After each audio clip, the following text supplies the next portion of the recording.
Doncs mira, aquest taller fa que el tinc 2 anys, abans estava en un altre lloc aquí a Badalona i bueno, estic aquí, faig escultura pel meu compte, obra pròpia, i després ara fa 3 o 4 mesos, després d'aquests 2 anys tan complicats amb la pandèmia i tal, vaig decidir que em donaria classes de dibuix, de modelat i de pintura. I bueno, fa poc que m'hi he posat, tinc uns quants alumnes que estan ara també començant i bueno, bé, faig això, la meva pròpia obra pels matins i per les tardes doncs amb les classes. Doncs la meva veïna de dalt del taller va acollir a la Júlia i a la Nica, en principi per un mes, i elles venen d'Ucraïna, i aleshores ens va comentar com a veïna que si veiem gent entrar i sortir, doncs que estiguéssim tranquils, que estaven a casa seva i tal. I aleshores pensant, ostres, vaig pensar, en la situació que tenen tota aquesta gent que està passant tot això, vaig pensar, ostres, dic, potser si estan aquí i no tenen res que fer, podrien venir al taller i fer classes de dibuix o pintura, modelat, que és el que faig aquí, i distreure's una estona, ni que sigui. I de seguida em van dir que sí i des de la primera setmana que estan aquí que han anat venint. Doncs l'adaptació, bona, perquè elles van bastant, vull dir, són molt autònomes, no fa falta... Hi ha el problema de l'idioma, que la mare no parla, només parla ucraniès i la filla parla anglès. Jo parlo un anglès fatal. I aleshores, m'entenc més o menys amb la filla i amb la mare més així, a través de la filla, no? Ella ens fa de traductora. I bé, la mare està pintant i la nena està modelant i la veritat que molt bé, s'han adaptat superràpid i són superdinàmiques i bé, també se'ls dona molt bé.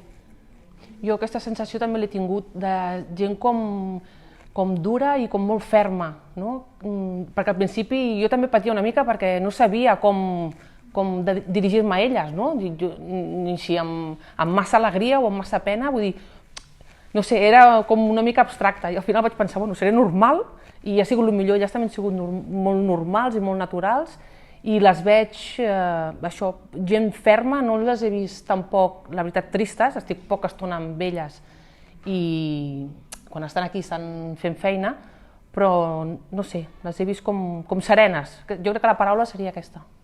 Doncs, què els aporta? Jo espero que els aporti una mica de tenir el cap ocupat, no? I de no pensar en segons quines coses.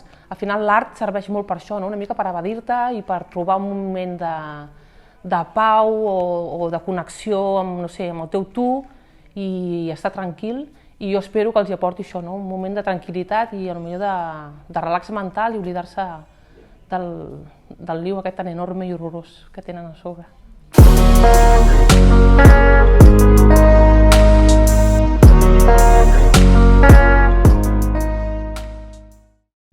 We are from Ukraine, from the city of Dnipro. And from Dnipro we went to the West Ukraine by train. And from West Ukraine we went to Poland. Then by train we went to Germany. By train we went to France. And by train we went to Barcelona. Then in Badalona. We met her on the internet. It's a special site for Ukrainian refugees. It's a site I Can Help host. And there we found Roberta. We met her and now we're here. She's so kind, she's so interesting person. I think we like her. It's so comfortable to live with her. It's difficult because I don't know Spanish, but I try to speak Spanish a little, step by step. And it's a lot of kind people. It's a lot of interesting people. I think step by step, and it will be better and better. She painting, and I'm modeling. I finished this. It's a cat. I think I dreamed a lot about it, about modeling. I wanted to do it, I wanted to try it. And she likes painting. She also restores the furniture, and she likes painting. Our city, I think, is one of the most Pacific cities, but it's also been a few bombs,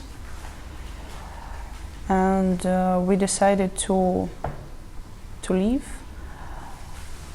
when it was a lot of bombs in Mariupol. So we decided to leave. We decided to go out. In our city, I think it's a normal situation, but it's a lot of cities like Mariupol, like Kharkov, Kherson, East Ukraine. It's a lot of fights. It's a lot of bombs. Chernihiv, Bucha. It's a lot of cities. It's still dangerous.